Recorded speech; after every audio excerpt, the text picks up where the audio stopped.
Right, well, this is going to be one of those so obvious things that I'm surprised I didn't think about it earlier. But wheel nuts. So this has had some fairly recent tyres on it. They're doped from about 2 years ago, 18 months maybe. So when I was doing the front ones, I realised that the nuts had been done extremely tightly. And so I'm just going round now and literally, let's put that down there so you can see it. That is the breaker bar that I've had to use in order to slacken off the nuts. Anyway, on this one, 14-inch steel wheels, 120 Newton meters.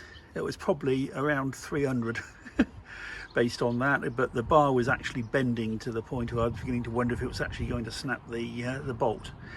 But no, or stud should I say. But no, it did eventually slacken off with that, so I'm going to get the torque wrench out now and go all the way around, because you've got to bear in mind that unless you've got tools with you, when you have to take these things off, that's what you've got to do it with. So yeah, I just want to make sure that we don't go over the top and over tighten them. I don't want them too loose, but of course I do need to be able to get them off with that, just in case we need to use a spare. Anyway, a bit windy today, so I'll cut that short there. But yeah, I mean, it's a bit of an obvious thing, but if you do pick up a new vehicle, just go and make sure that the local gorilla has tightened up the wheel nuts.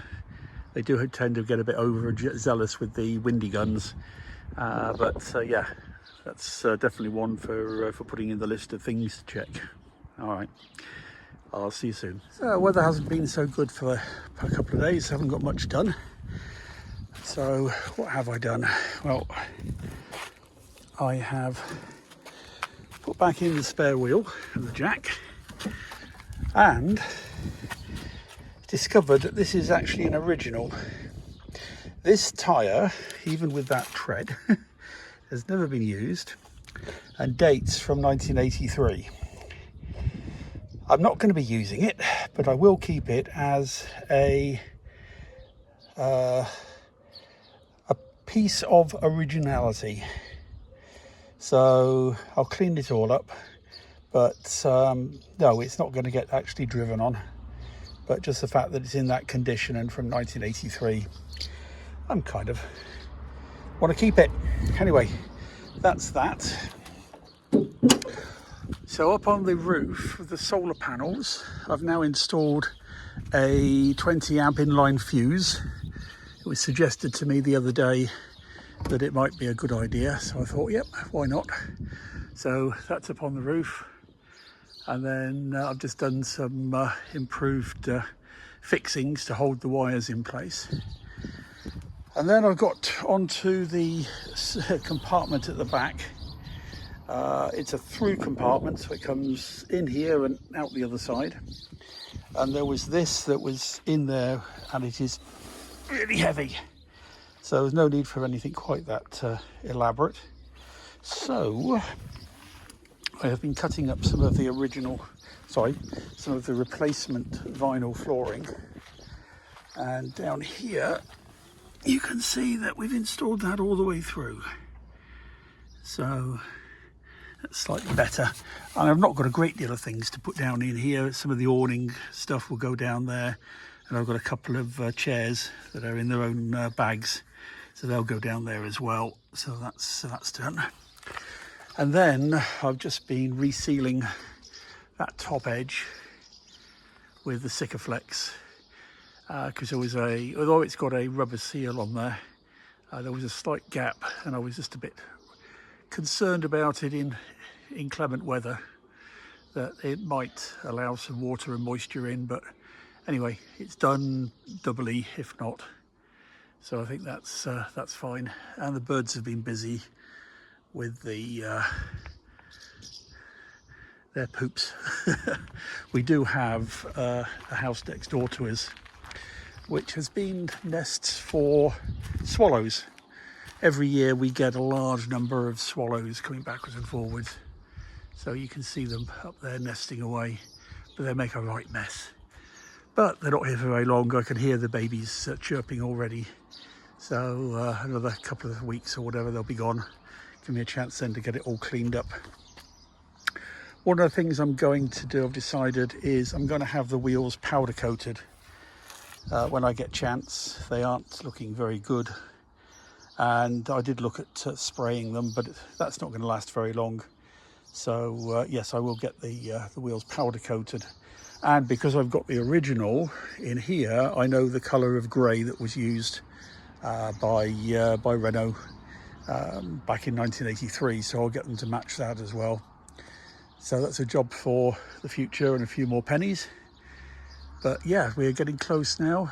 Just been looking at ferry prices to get back across to the UK, and fingers crossed we'll be able to do that fairly shortly. But there aren't many jobs to finish off now. I'm just waiting for the next Temu delivery, because we're going to put another access handle up here for my wife to enable her to get in and out better. So a couple of holes will go through here with riv nuts, and then another grab handle which will help her get it in and out. The alternative was to put some sort of step down underneath, which is possible, but not much point of it being manual. It would have to be electric, and they're a little bit pricey, so that's not something that's in the budget. So yeah, just a grab handle there will help her get in and out. Right, I think that's about it for the moment, and I think I'll just wait for the next bits to arrive from Temu, and then I'll finish off this video with the handle and a couple of other little bits and pieces that I've ordered. And then it's just a case of doing you a walkthrough and pack it all up and get on the road. Really looking forward to it now. It's been a long period. I didn't realise I'd done so many videos, but anyway, we'll get that done. And as I say, just take you along on the journey, see where we go. So I'll be back in a while. It'll be a long while for me. I'm waiting to be going to be a week away before the parcel arrives, but it'll only be a few seconds for you. So see you soon. Just a little quickie. So you may remember that I've got this big hole in here, and I didn't quite know what to do with it. And I did buy a unit that's got a couple of little, like a cup holder comes out of it, but unfortunately, as you can probably see, the angle is so far back that it came out up here and didn't work. So I then went and bought a plate that I thought was meant to fix it, but it just dropped straight through, so that's no good. I've got cobwebs in here, spiders. So I've decided to get the 3D printer up and running, and I am doing a plate for it, and I'll show you that in a second. But yeah, I got cheap. I've got the thing there anyway, so I might as well use it. But yeah, that's the last little job, I think, apart from the fact that we've got some overspray from when the vehicle or the cab was resprayed, not by me but by a previous owner. So I'm led to believe that denatured alcohol with a little bit of baking powder might get rid of that. So I'm going to go and try that as well. But yeah, let me go and show you the 3D printer working. So there we've got the printer. I think it's just starting. Yeah, it is. It's just starting the inner piece now. Yeah, so we'll just give that another couple of hours, and then we'll give it a go and see how it fits. Oh, actually, is it? No, it's still doing the main piece in the middle. But yeah, it's just a little Ender 5 printer. Had it for years, and just sits in the garage here. Don't use it very often. I don't really find the need for bits and pieces, but until you come across a little job like this. But yeah, that'll take, I think it took about 3.5 hours altogether, so we'll just leave it chuntering away to itself. All right, I'll be back when it's finished, and we'll see the finished article. Okay, so it's now finished. So let me get it off the bait. The plate coming off, there we go. Yeah, so that should fit nicely, and I've put some wording into the front. We'll have to see how that comes out. We'll give it a clean up, and we'll just for a bit of fun, whatever. Right, we'll get that sorted and see if it fits. Right, back soon. So there it is in place. So what I'm going to do is I'm going to give it a very light sanding, because there's a couple of where the filament has jumped between these letters, it's left a little bit of a mark on the surface. So I'm going to give it a light sanding and give it a spray, and then I'm going to think about whether or not I'm going to pick out the letters in a slightly different colour. I don't know, it might be a bit over the top. But anyway, that's it there. It'll be glued in place, or used hot glue to put it in place. But yeah, I kind of like that. So we'll get that finished off. Right, on to the next job. See you soon. So you may remember, for me it was a couple of days, but for you it was about 15 seconds. But I did this. Well, we're going to scrap that. No longer needed. My wife just came up with a new idea. Bless her. We have Mark II, which is that, which I've got to run this wire down the back, and we now have, you can't really see it in here, but we have illumination behind it. So yeah, in the night time you'll see that quite well, but it's basically just one of those little Chinese battery operated lights. What do they call these? Seed lights, I think they call them. Basically little lights on a string, and they're just put behind it, and 3D printed it like the other one. Okay, well, she's happy. That's the main thing. Just about to install it, and I'll put this somewhere where we can switch it off frequently. All right, I'll leave that one for you to think about and decide whether or not it was a good idea or not. And I'll guarantee that all the women watching will say, yes, it's brilliant, and all the men will say, what are you thinking? Anyway, I'll leave it to you to put it in the comments. All right, bye for now.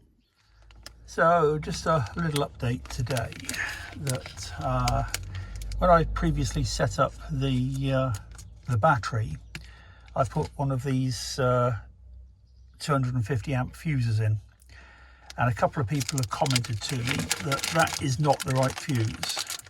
Apparently, in a very, because the amount of energy the battery stores,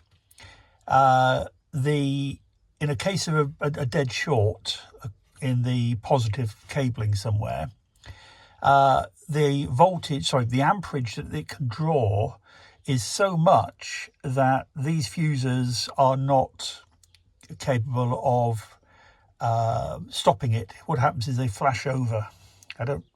Never seen it. I'm only going on what I've been told by people who should know. And the answer is that this is what is needed. It's called a ceramic post fuse, and it sits on there instead. And apparently these are the ones that should be installed. So these are 250 amps. The BMS is a maximum of 200. So we're really just protecting it against a dead short somewhere. So I'm going to whip the old one off. I've disconnected all of the cable, all the circuits, and I'll just replace it with that one instead now. So I'll just crack on and get that done, and then I've got a couple of little smaller jobs to do, which I'll show you in a minute. Okay, so that's on there. All I needed to do is find a slightly longer bolt, which I've done, and that's now got the 250 amp ceramic fuse on there. So that should make me feel a little bit safer anyway. So yeah, right, so another job outside to do, and I'll be with you in a second. Oh, slight change in the weather. We've just had a few days of dampness and rain, and now the heat's come in and we're looking at 33 degrees today. So we've put the screen covers on and a couple of other little jobs. So the handle arrived for my wife and we came out yesterday to measure it up. I don't know what I've done with it. Anyway, I even marked it where it was going to go, and now she's decided that it's actually easier for her to lean over and pull herself up from the chair. So what I'm going to do is make a strap that just sits on the top here. So rather than trying to grab the side of the chair, she can just grab the strap and then pull herself in that way.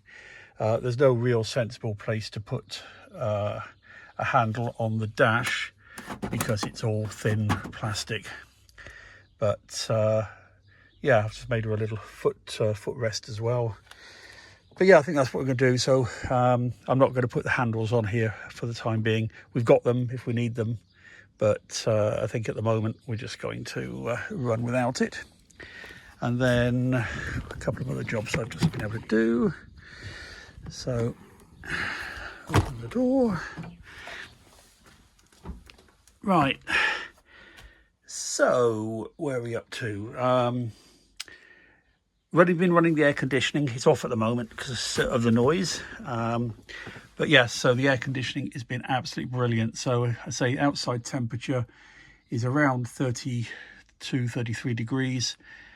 Inside the van, we got it down to 26, just under 26, 25.8, 25.9. Running the air conditioning for about 3/4 of an hour to an hour. Took very little out of the battery because we're also pulling about 300 watts from the solar. But so one job here, I've put a little weather station up there that plugs down into the inverter. The inverter's got a USB on it. It's also battery powered, so it'll just sit there on with the battery. When it's not actually connected, when we switch the inverter on, of course, it'll switch over then to the USB. So that's done. My wife decided that she wanted some fancy curtains for the bug screen. So I've got two choices now. That's her style of bug screen. And I've also got the netting one that attaches with the Velcro. So anyway, two choices for that. Given everything else a good clean up inside, I think she wants to find a board that's going to fit on the top, because the one thing that we think we need, because we don't have an oven or anything, all we've got is the two gas grills. So she wants a combination oven, convection oven, a convection combination oven. And we looked everywhere where we could find somewhere to put it, and then realised that in fact we could sit it over on the shelf. If we need to use the bed, then we can just locate it or move it to in between the seats. But that would fit on there, and it's also going to connect directly into the inverter, which is a good thing. So yeah, that's the other option to do that. So she's looking at the moment for which one she wants, so leave that up to her. I'm not getting involved. If it goes wrong, it's her fault. Anyway, so my big bugbear is I absolutely hate this table. For the reason being that as we get a bit older and a bit fatter, trying to squeeze in there is proving to be very difficult, even though it moves backwards and forwards that way when you're trying to sit down. And I've measured it so that the edges here sit on that ledge down there, which I assumed was necessary. What I've discovered is that the base unit, which is this thing here, is in the lockdown position, is so solid that it doesn't actually need to touch the sides. So as long as the gap between the edge of the table and the cabinet down there isn't too big so that you're going to sink into it, it's fine. So I mean 6-7 centimeters either side is perfectly okay, which means I can take about 15 centimeters off the width of this. Now I've got another one of these. It came from a coffee table that I picked up off the second-hand marketplace, and it came in 2 pieces. So I've got another one. So what I'm going to do with that is I'm going to cut that one, the second one, down to size as to what I think it needs. Then we'll test it with the bed made up, and then if that works, then that's what we'll use, because this is just too big and too cumbersome. So that's on the cards. Got a second one of these covers from Temu. It cost us about 22 euros with the discounts and the coupons and things. So that's that. The cushions themselves have got gaps at the back, and I've now found a couple of plastic boxes that will actually fit in there, which we can use to put odds and sods in there. So I think that'll be quite nice, quite low down. They're only 11 centimeters and these are 13, so that'll be okay. So that'll just stop those cushions from going backwards and forwards, although I did get as well some non-slip matting, which I've now put underneath both cushions, so that stops them from sliding. But yeah, so I think that's for that. Can't think what else I have done in here at the moment. No, I think that's it. Oh, it's got a sewer pipe down there, so that although you can normally park over the top of a drain and drain your grey water out, I've got a pipe there that I can use as well. And at the same time, I also got the hookup cable as well. 10 meters, which I hope is long enough, but no doubt we'll find out. So when we park at the campgrounds, we've got that option as well. So that's pretty much that. The weather station has got an outdoor sender, and I've located that one now. I'm trying to find somewhere where it's protected from the rain and the bad weather. But that is now, it says, getting underneath. That one is now strapped on. Where is it? It's underneath there. So plenty of zip ties. It ain't going anywhere. But that is quite protected under here, and also it's going to be out of the sun, because one of the worst things you want to do is put these things in the sun, because it'll give you a false reading. But apart from that, I think we're getting to the point of almost being ready. So I think what we're going to do maybe next week is head up to a place called Roche Posay, which is a spa town not very far from us. You may have seen it from the spa treatments and the facial treatments and that my wife buys.